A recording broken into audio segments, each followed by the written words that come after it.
Good morning, everybody. Dennis Engelbrecht with the Legacy series of Digging Deeper.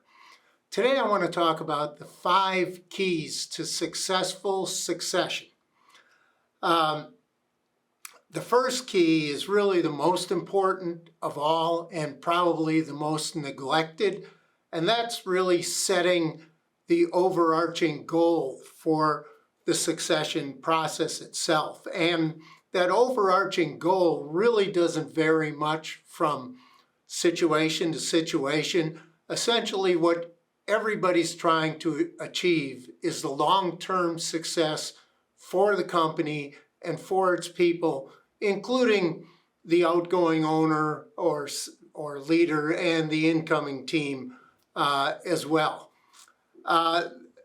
Keeping that overarching goal in mind, you'll see as we go through the next 4 keys to succession, is really important, because if the company doesn't succeed, that's bad for everybody.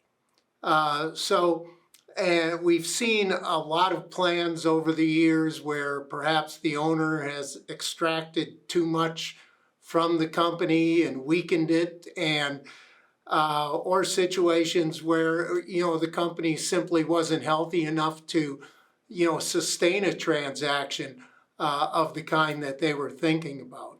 So keep in mind, number 1, the overarching goal, the long-term success for the company and its people. Number 2, the plan must meet the outgoing leader, owner, seller, their goals. All right, and that's an interesting one, because that goal is oftentimes an uncertainty. Particularly on the financial side. Ultimately, the seller or outgoing owner wants to be able to live happily ever after at the lifestyle to which they've become accustomed, or perhaps even better. In order to do that, it's important that they get a personal financial plan. All right, and why is that important? Well, that tells them, basically they can describe to a professional what living life happily ever after looks like. If that's supporting their grandkids through college, setting up some sort of legacy charity or fund, or whether it involves a lot of travel. I can tell you this, that most folks experience that they actually spend more, at least in those early years after retirement, because they have so many things they want to do and so many places they want to go, and those do cost money. So getting a good personal financial plan, and remember to keep that conservative. And when I say conservative, a financial planner might come in and he might take your net worth and he might project, a 10% annual return forever and ever and ever. Well, of course, we've just gone through a very low interest rate environment. And of course, in the last couple of years, our stock returns haven't been that good. Right now, real estate returns might not be all that shiny either. So, when you're projecting these returns, that really projects what you're going to be able to spend and what your net worth is going to be throughout the future. Make sure those are conservative. And the other aspect that needs to be conservative is the company profit itself that's going to support this plan. If you have this pie in the sky plan and it's based on profits that the company has never achieved before, well, that's not exactly conservative. It could be realistic, if you're on the right trajectory, but it's certainly not conservative. So making sure that your plan is based on, a good personal financial plan, and that it's conservative. And then, what if the dollars are not sufficient, to get, to be able to achieve happily ever after? Well, then, there is no plan really for the seller, so they might have to adjust. They may have to work longer, or stay in ownership longer. So that's something to consider as part of the plan as well. If they haven't achieved enough personal financial net worth outside of the company, and the company's not producing a whole lot of profit or have any excess capital to take out, well, then it's just not there for them to get there. So, it may take longer and they may have to work longer.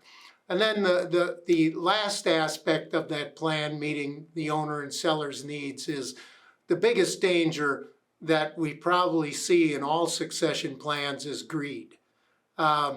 If the owner's acting on greed and trying to set up a plan that's based on greed, well, that's not going to work for the incoming team or perhaps the company or the company's people. If they extract too much from the situation, it could be the new team comes in and finds they have to lay off folks or cut back on operations right away. And that's not, again, that doesn't meet the overarching goal, going back to key number 1. So key number 3 is the plan must also work for the incoming team. And, well, what does that mean? Well, the incoming team, of course, ultimately wants to get the benefits of ownership or leadership, the high salary bonuses, but probably, ownership in most of these situations. And if the plan is not realistic to where they can see that coming or to see any return for too long a period into the future, they may lose heart, they may jump ship.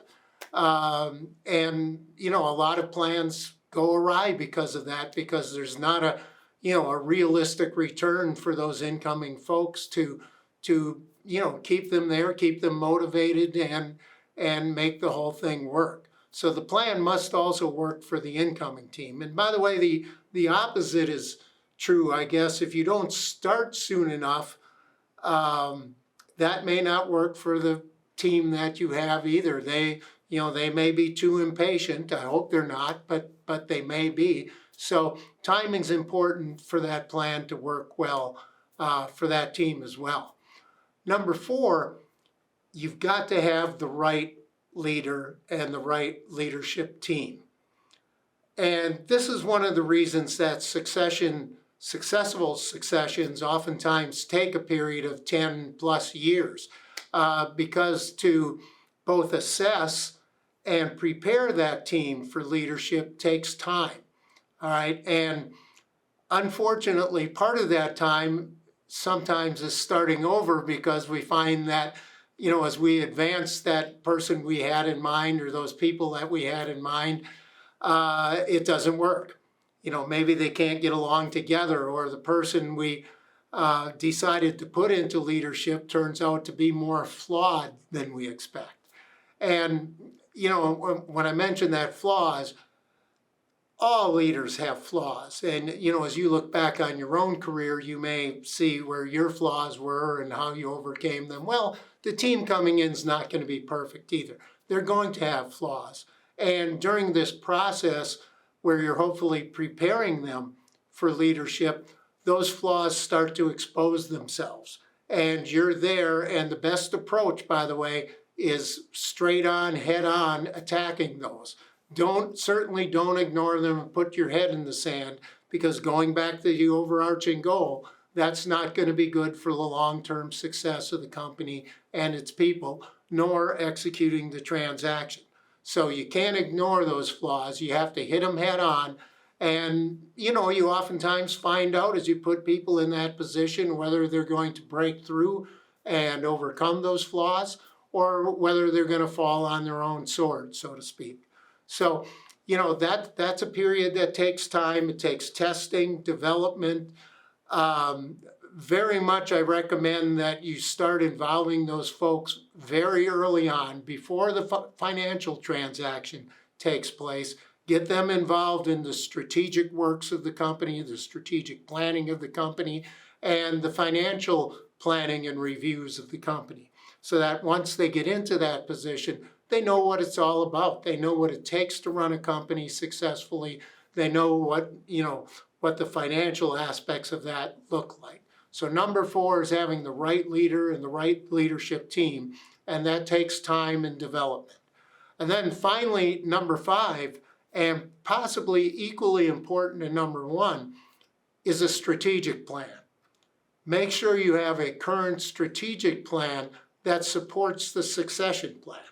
Now, what do I mean by that? Well, the strategic plan is going to give you the pathway by which the company achieves the necessary profitability, the necessary capitalization that it needs to be successful into the future. That may mean new markets. It's definitely going to mean some changes in the organization because we have outcoming teams. That means incoming people rising to leadership. Those spaces have to be replaced. And then perhaps your plan is based on some growth. So that's new positions that have to be planned for and timed into things. And then, whatever is needed on the organizational side. And, we mentioned earlier, what if the company's not profitable enough to support all this? Well, your strategic plan is really your answer for changing that trajectory or changing that dynamic. If for you to live happily ever after as a exiting leader, and for the incoming team and the company succeeds requires greater profitability, well, let's figure out exactly how we're going to get there. The step-by-step plan, operationally, marketing, sales, leadership-wise, organizationally, training, development, all of those things that it's going to take to make sure that this plan succeeds. So, number one, overarching goal, long-term success of the company, it's people. Number two, the plan has to meet the owner-seller's needs. Number three, the plan has to meet the incoming team's needs. Number four, you got to have the right leader and the right leadership team. And in most cases, it takes a team in order to do that. And number five, support the plan with a strategic plan that gives you all the steps for success. Again, Dennis Engelbrecht, Digging Deeper. Thanks for tuning in.